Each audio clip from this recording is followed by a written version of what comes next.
Welcome to Luto, Inato. We created this channel for a cause to promote Filipino historical food culture and old-fashioned food traditions. We are advocates of Cebu Food Revolution to promote food as medicine, slow food movement to promote heritage food, and communities for alternative food ecosystems initiatives for health and sustainability. We are home chefs and we cook to make a difference. Hi everyone, good afternoon. Welcome to Knapsack Dance Studio live podcast with Chris. My name is Anne Dala and I'm a plant-based chef. I'm the founder and the chef of the Detox Bar, Health Drinks and Vegan Cafe. And I'm also an integrative nutrition practitioner, chef ambassador of Cebu Food Revolution, and advocate of slow food movement. My journey in wellness started when I got sick about 9 years ago. It was all in a haywire experience because I got ill from one illness to another, and that led me to a drastic change of my diet, and then from my diet to a commitment to a new lifestyle. I studied integrative nutrition and went on by learning different healing modalities like pranic healing, yoga, and heart math. I've become an active advocate of food as medicine, and protecting heritage food is my way of paying forward or giving back from the gift of healing through my journey in natural healing. For the past 4 years, I had been doing food demos to public schools and private companies for my Eat Your Gulay campaign and food as medicine. So today I'm going to share with you ways on how to keep a healthy, how to live a holistic lifestyle, especially to combat this health crisis. So first, food is very important in the basics of survival, and good food is essential for resilience. So for health crises like coronavirus outbreak, prevention is always better than cure.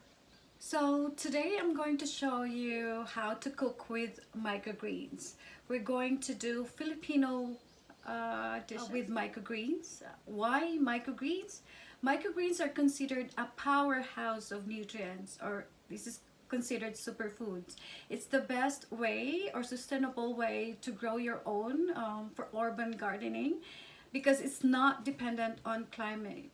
You can grow your own microgreens with kale, tangkong, cabbage, radish, broccoli. It depends. What's the best thing about growing your microgreens is you don't have to wait longer before you can harvest your vegetables, because it will only take from 2 to 3 weeks and your vegetables are already ready. You can eat it raw and you can cook with microgreens. It doesn't require garden space, the same as sprouting. The beauty of it all lies in the fact that sprouts and microgreens, you can grow it in your kitchen any time of the year, regardless of climate and with minimal nurturing. According to studies, microgreens have 3 times the nutritional content and 40 times more potent in phytochemicals than its full-grown mature counterparts. And also another thing, it's easy for you to consume like this many a big plate of microgreens than its mature counterparts or than its a full-grown vegetable, because sometimes the full-grown vegetables it has that aftertaste, and like the kale, it's a little bit bitter, so you can only use kale about 2 to 5 leaves in your salad, and that's it. But with microgreens, it's very, very delicious, and it doesn't have that bitter taste. And I mentioned about phytochemicals earlier. So what are these phytochemicals? Phytochemicals are natural compounds found in fruits and vegetables. They are used to protect the plants from harmful environment like bacteria, fungi, viruses, and cell damage from highly reactive oxygen. They are not considered essential nutrients. They're not considered vitamins or minerals, but they play the role in making our vegetables and fruits colorful. Why our squash is yellow, why our ube is purple, So that's because of the phytochemicals. Are the phytochemicals good for our health? Yes, we get the same benefits from phytochemicals the same way as they are for plants. The difference between sprouts and microgreens are sprouts can be eaten after a few days, while microgreens you can harvest after 2 to 3 weeks. There are many people now posting their small garden at home and doing sprouting. So that means that's one big lesson that we all learned from this pandemic is self-sustainability. When you grow your own, you know that it's clean, you're eating organic, and it's safe. So I'm going to show you how to make lumpia with microgreens and our favorite Bicol Express with microgreens, and you can also do fermentation with microgreens. You can also do this with your sprouts, but I am more into microgreens because of its nutritional value. So let's start.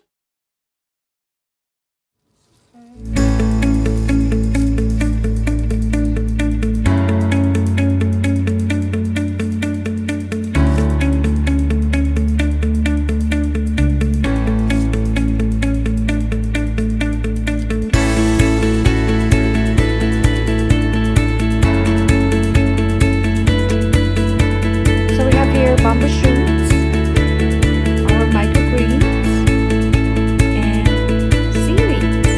So that's it. These are just pretty much the ingredients of our lumpia.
So this is the final product. I'm tossing this with my fermented microgreens. This is miso based.